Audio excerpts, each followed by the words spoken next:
Qué bueno tenerte de nuevo aquí en Opio en las Nubes. Hoy para dialogar sobre los temas que están ocurriendo en el Oriente Medio y cómo se está configurando el mundo contemporáneo. No únicamente por el triunfo de Donald Trump, sobre el cual muchos o muchas creen que la humanidad per se va a cambiar por eso. Evidentemente se van a presentar cambios, van a haber situaciones que van a conducir a un mayor proteccionismo, sobre todo en los Estados Unidos, una mayor inclusión dentro del modelo capitalista también para los Estados Unidos y una mayor competencia, sobre todo entre China y los Estados Unidos. Pero el conflicto al cual nos estamos enfrentando o se está avecinando a la humanidad, independientemente de que a América Latina no vayan a llegar misiles, no vayan a caer misiles y la guerra física como tal no nos vaya a afectar, sí es altamente probable que vayamos a tener serias dificultades con una migración norte-sur.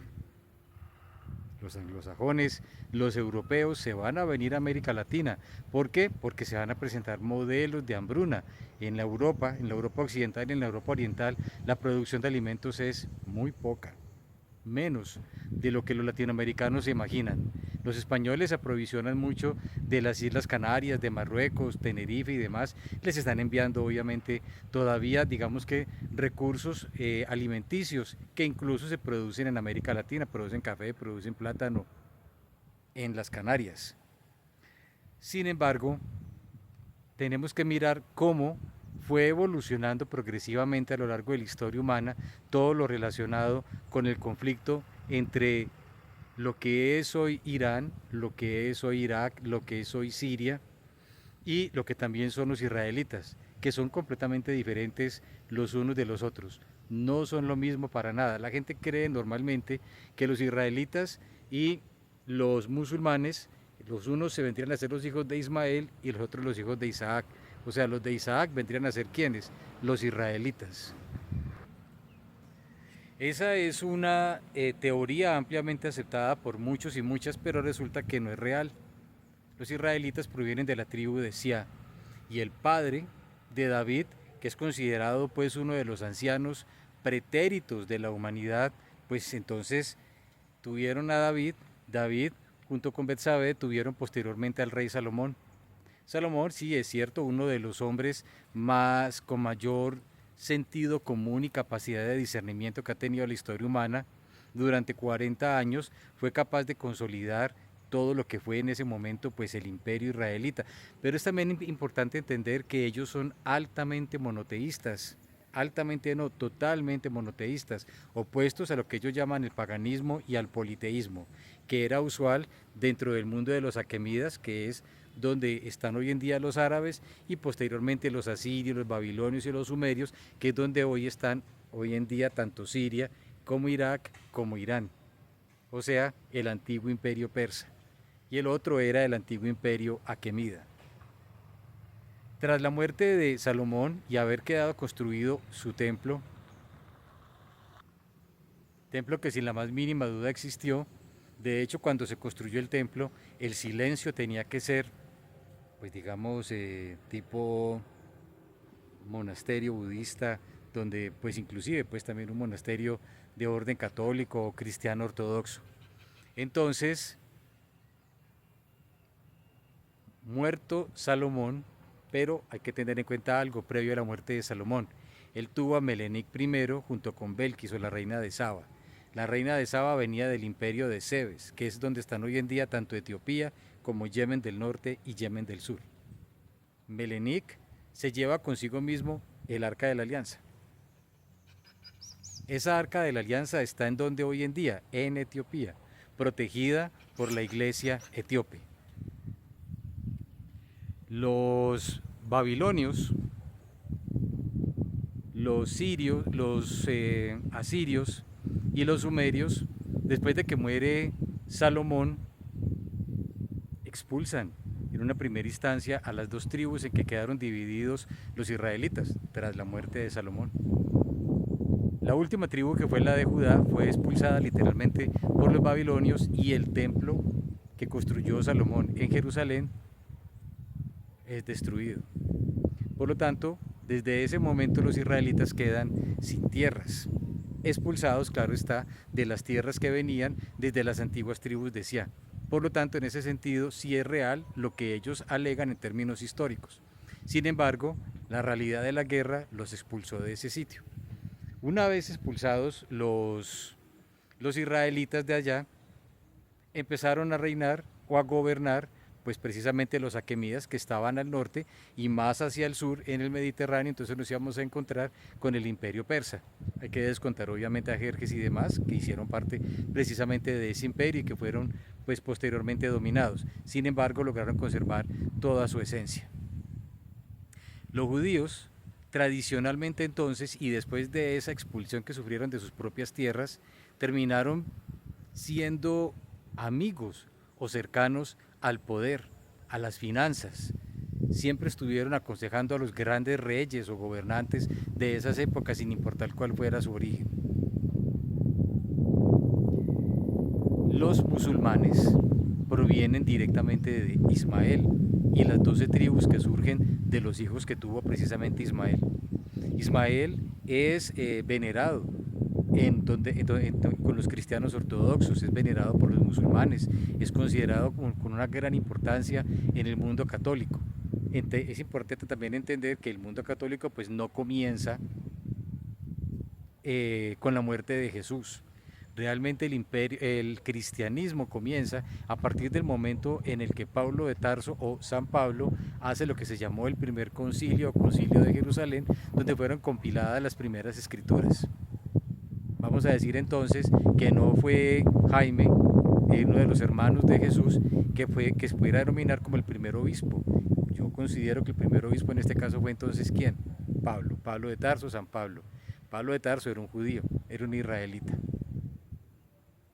Pasados aproximadamente 450 años, Constantino, junto a su madre Helena, pero muy particularmente Constantino como emperador de Roma, decide unificar tanto la religión como las formas políticas de la época, pero también previendo la muy posible invasión germana o de los bárbaros sobre Roma, que iba a ser algo prácticamente para ese momento, pues digamos, inevitable. Entonces, Constantino junto con su madre son quienes realmente crean la Iglesia Católica en otro concilio. Todo el conocimiento, el bagaje, todo aquello que había adquirido el antiguo Imperio Romano fue llevado hacia Bizancio o Constantinopla, como otros pudieran llamar. Sin embargo, para este momento ya Mahoma había creado al Islam. Mahoma se considera hijo o descendiente por línea genética de quién? De Ismael. Sin lugar a dudas, Mahoma fue un hombre bastante docto, con una gran potencia en su liderazgo, muy inteligente. No solamente escribe el Corán y deja el mundo semidestruido por eso, realmente no, porque se constituyeron y se formaron dos formas, por lo menos dentro de lo que es el Medio Oriente, dentro de lo que es las Europas, Europa Oriental y Europa Occidental, han recibido una gran influencia proveniente de lo que ha sido el Islam. Y su contraparte es ¿quién? El mundo católico, dominado obviamente en esos tiempos y hasta no hará más de 150 años, o por lo menos tenía una gran influencia, ¿quién? El Papa. Y su poder, su gran poder, un poder que tiene que ver mucho con un liderazgo bastante real, serio y auténtico, muy distinto de otras formas de entender el poder asociado única y exclusivamente al dinero. Realmente es un poder que tiene que ver como tal con el liderazgo, el del Papa y el de otros gobernantes que han existido a lo largo de la humanidad. Pero entonces, ¿qué ocurre aquí? Vamos a trasladarnos hasta las cruzadas. En las cruzadas se dan las grandes guerras por Jerusalén. Saladino, otro líder importantísimo del mundo árabe, demostró sus capacidades, no solo como estratega militar, sino como líder, sin la más mínima duda. Otro líder importantísimo, distinto de Godofredo de Walón, el merovingio, que proviene de la dinastía del Santo Grial. Godofredo de Walón posee la sangre del Grial. Sin embargo, Godofredo de Walón, que fue considerado inclusive como un santo, venerado y amado por muchos, él consideró o no quiso nunca que lo fueran a entender o a denominar como un santo. Es más, no se quiso ni siquiera colocar la corona, cuando muchos le decían que él poseía la sangre del Grial. grial es la sangre real. Pero tuvo que llegar Ricardo I, conocido como Ricardo Corazón de León. Ricardo Corazón de León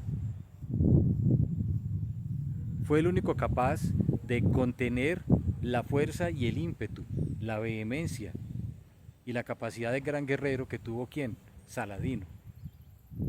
Se reúnen en medio de los campos de guerra en una carpa, logran negociar la paz, pero no queda negociada Jerusalén. El conflicto entonces continúa. Terminan las cruzadas, finalmente se genera la llegada de los árabes hacia Al-Ándalus y el califato de Córdoba, o sea, a España. Ellos entran vía Marruecos y entonces se instalan en España. 100, 150, 200 años de dominio de los árabes en España. Fueron expulsados, claro está, por los reyes católicos. Sin embargo, queda el precedente. De ahí los grandes almenares que se ven en muchas de las iglesias españolas, coronadas por las giraldas, de donde proviene precisamente el apellido Giraldo y de San Gerualdo, pero es otro tema. Entonces, expulsados los árabes del califato de Córdoba, de Al-Ándalus, terminan invadiendo ¿a quién? A Constantinopla, ¿no es cierto? A Bizancio. Invadida Bizancio, entonces ya pasa a convertirse a Turquía. Y vamos a suponer que las cosas quedaron así, pero realmente no. Los judíos, los árabes, los occidentales, las diferentes religiones y todo lo que significaba esa era de los tiempos de la Edad Media o de la Edad Media, digamos, en realidad de la mitad, porque hay una Edad Media oscura de comienzos, otra a mediados y otra cuando ya todo va finalizando hacia el momento del Renacimiento. Vamos a saltarnos casi hasta el siglo XX, al final de la Segunda Guerra Mundial, cuando los norteamericanos cometen un error estratégico y geopolítico de gran magnitud. ¿En qué consistió?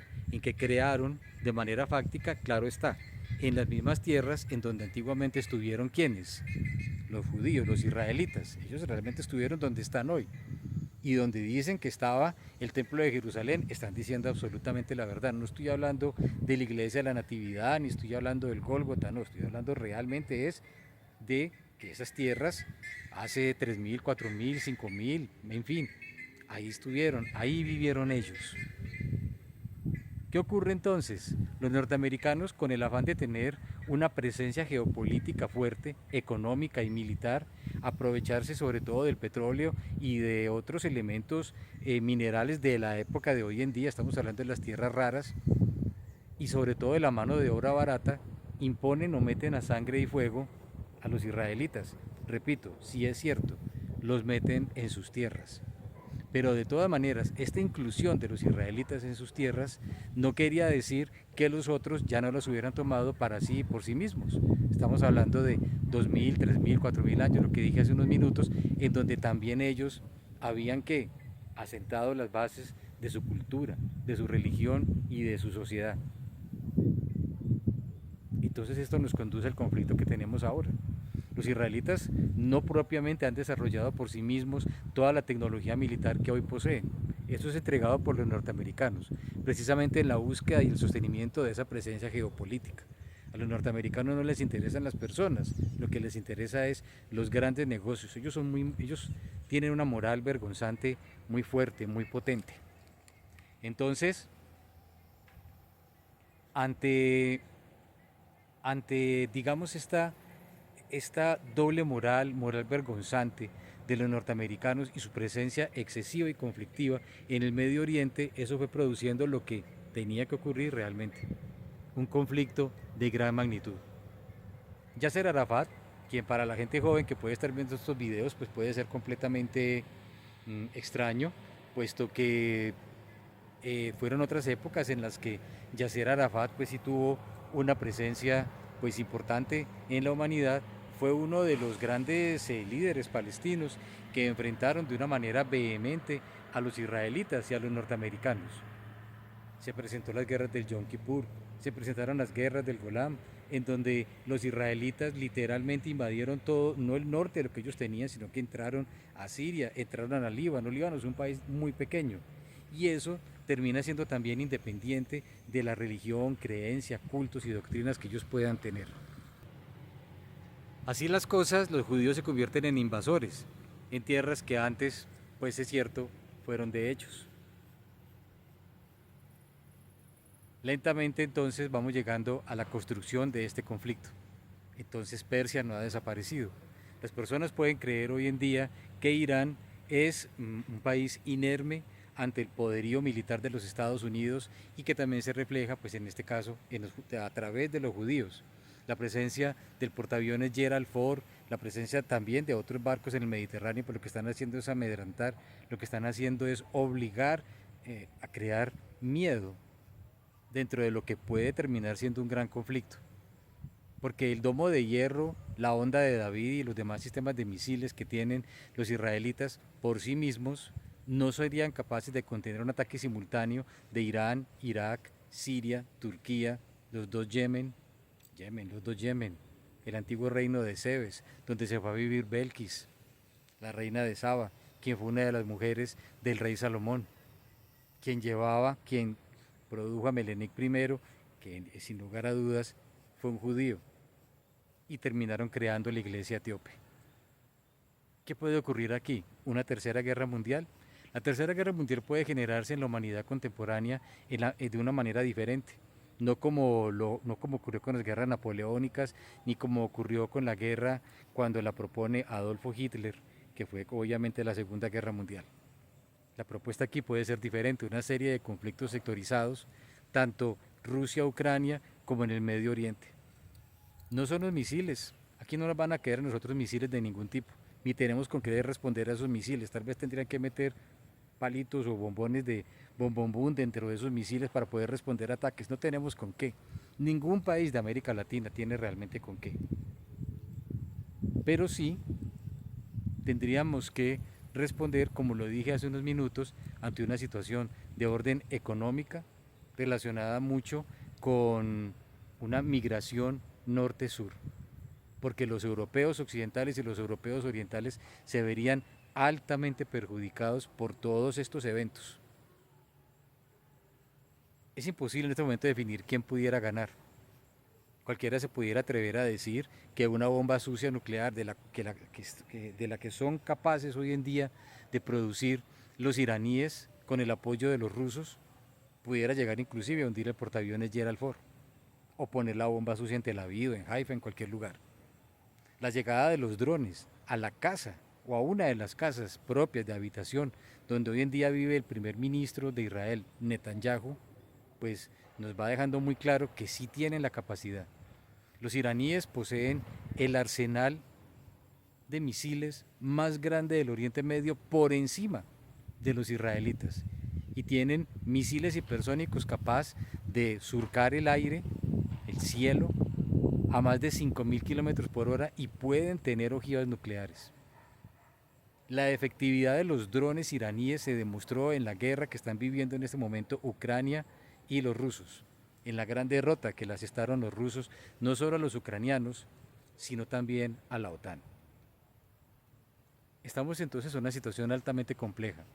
El 2025 no va a ser propiamente un año entendido como el año de Disneylandia, como el año donde nada va a pasar y todo simplemente va a cambiar y vamos a tener un año lleno de dichas, paz y prosperidad. No es así. Realmente el 2025 puede generar estas guerras, situación que va a terminar concluyendo en lo que acabo de manifestar. Una serie de desequilibrios de orden económico, de salud, de hambrunas y van a producir mayores y más grandes cambios hacia una humanidad que ya hoy de por sí está cambiando de paradigma. Un paradigma del que venimos, si lo entendemos desde el punto de vista religioso, ese paradigma del signo del pescador, el paradigma de Piscis. Y estamos pasando a una nueva era, dominada por el signo de Acuario y sus grandes cambios. Son realidades, pero no únicamente de orden económico, sociológico, sino también hasta de orden religioso. el que muera un papa, el que haya un cambio en Roma, el que hayan situaciones relacionadas con Roma o el Vaticano, no quiere decir única y exclusivamente que eso vaya a incidir en los cambios de la humanidad. Gana Trump, gana el proteccionismo. Gana Trump, bueno, va a ser algo relativamente efectivo al tratar de retirar a personas que están generando caos y problemas dentro de ese país, sobre todo indocumentados de diferentes países de América Latina, sobre todo venezolanos y colombianos y haitianos, porque esa es la realidad fáctica del asunto, que no han ido a aprovechar las oportunidades que les ofrece ese país, sino a vivir del Estado, a tener hijos allá para aprovechar los Dreamers, y entonces como el muchachito es de allá, no pueden echar ni al papá ni a la mamá, y lo que hacen es buscar, repito, sostenimiento o sostenibilidad por parte del Estado. No sabemos qué conflicto se puede ocasionar entre México y los Estados Unidos ante la amenaza. El asunto es que Donald Trump no amenaza, Donald Trump realmente cumple, relacionada con que no va a permitir que los mexicanos sigan exportando pues a las personas o a los individuos que vienen de las economías ilícitas, de la economía del crimen, lo mismo que está pasando con El Salvador, quien está exportando a todas estas personas desde los Estados Unidos. Lamentable utilizar la palabra exportar, pero es real. Igualmente ocurre con los venezolanos, y por el camino que está trasegando Colombia, pues es casi exactamente lo mismo. Donald Trump va a profundizar el capitalismo, Donald Trump va a promover una serie de actividades o de modelos económicos que van a ayudar a ese país o a empresas de ese país a que Apple llegue a los 4 trillones de dólares. Ya está en ruta de que eso ocurra, convirtiéndose no solo en una tecnológica, sino en una de las empresas ya más grandes, yo diría que la más grande del planeta Tierra, proviniendo precisamente del mundo tecnológico. Sin embargo, independientemente de todos estos hitos económicos, están los hitos sociológicos, religiosos y muchos conflictos que tienen 4.000, 5.000 años, como lo dije ya hace varios minutos acá. Lo de Rusia, Ucrania, lo de Israel contra los persas, no se ha acabado el conflicto. Los de la tribu de Sia, de donde venía el papá de David, que no eran hijos de Abraham, ni descendientes de Abraham, ni de Isaac, sino que los hijos de Agar, que son los de Ismael, fueron los que crearon el islamismo. Y hemos llegado hasta este punto.